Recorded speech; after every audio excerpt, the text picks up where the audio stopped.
Nagets ko na yung harassment na kakaibang harassment, na isang klase ng harassment din. Panggigipit or sa English pressure. Ang mostly na technique actually ng tao para anuin yung isang tao is panggigipit kahit sa spiritual, ugali.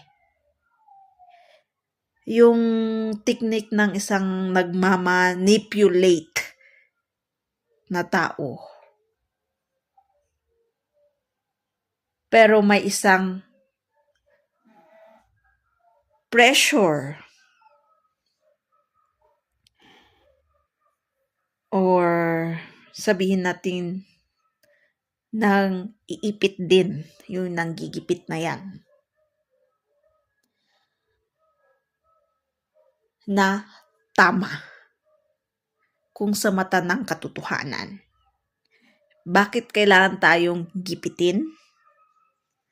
Para ma-realize natin kung ano tayo, ano yung mga pagkakamali natin, ano yung mga sins or kasalanan, unwise decisions towards to aminin or accountability. Para tignan yung mga yun. At next time,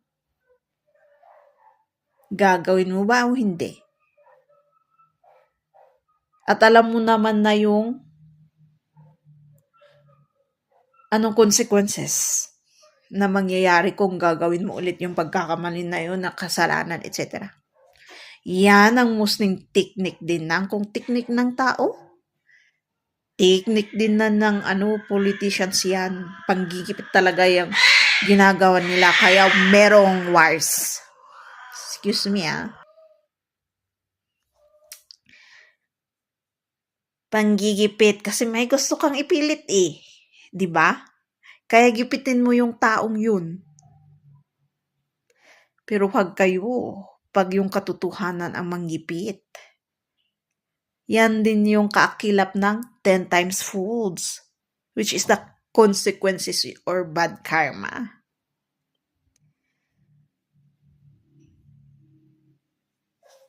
Judgment na tinatawag natin. Pag dumating yung judgment, ang kaakilap, 10 times fold na consequences or bad karma. Bad consequences or bad karma. Ang pinakamaganda is yung good consequences or good karma, di ba?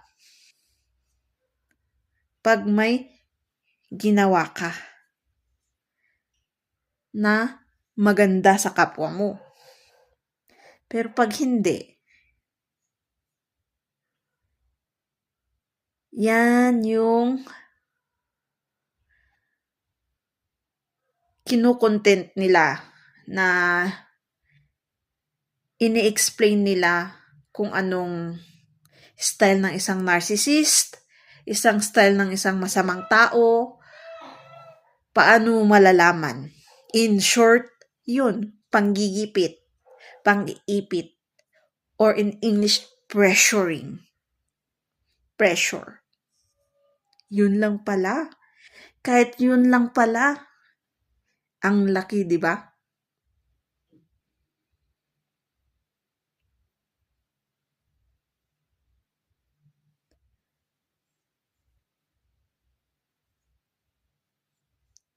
Na parang alam ko yung paano pero hindi ko mahanap-hanap tong word na to Yung panggigipit. Parang nakita ko lang sa isang post na sabi, ang panggigipit sa isang tao ay hindi yan na maglilid ng magandang buhay or kayamanan. Tama naman. Kasi kahit yumaman ka, temporary, babagsak din yung kayamanan, mawawala.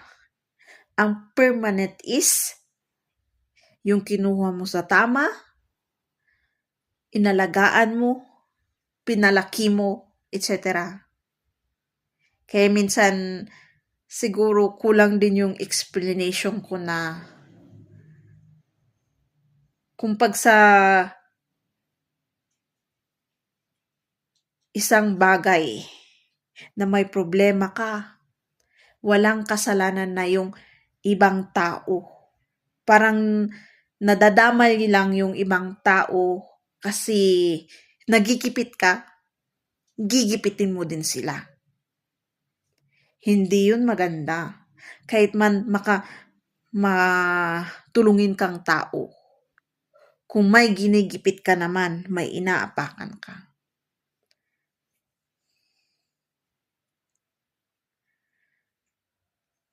Kaya, depende talaga kung yung ginawa sa'yo is gagawin mo din sa iba. Kaya mostly ng ginagawa ng tao is tumitingin sila kung may nanggigipit sa kanila, titingin sila ng kaya din nilang gipitin. Parang apakan. Or akala nila. Pero pag hindi naman nila nagawa, yun, masasaktan sila. Sila pang mismo may karapatan daw na magsabi ng hinanakit, ng sakit ng loob, etc. Pag hindi nila na-prove yung gusto nilang i-prove. Kaya depende sa inyo. Kung ginipit ka, gigipitin mo din yung kapwa mo.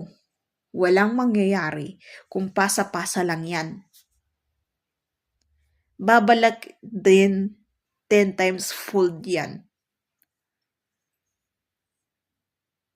Ang katotohanan, may rason yan. Sinabi ko naman sa una. Na para may ma-realize kayo. May rason para gipitin tayo. Kasi kung hindi mangyayari yun, wala ring awakening, enlightenment na mangyayari.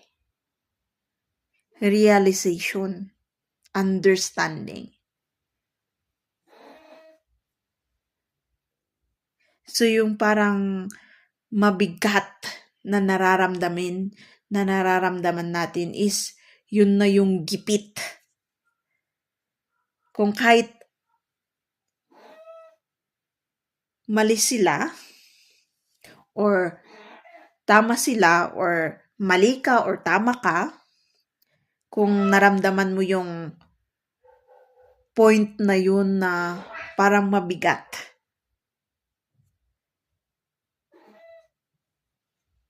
na may nakadagan, boundaries or walls,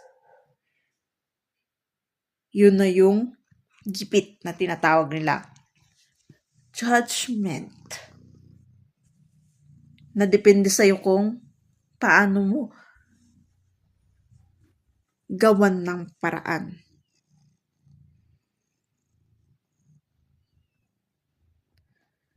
Acceptance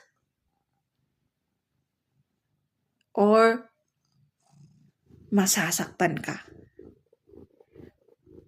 Or mas lalakas pa yung anger and hatred mo. Spiritual jail.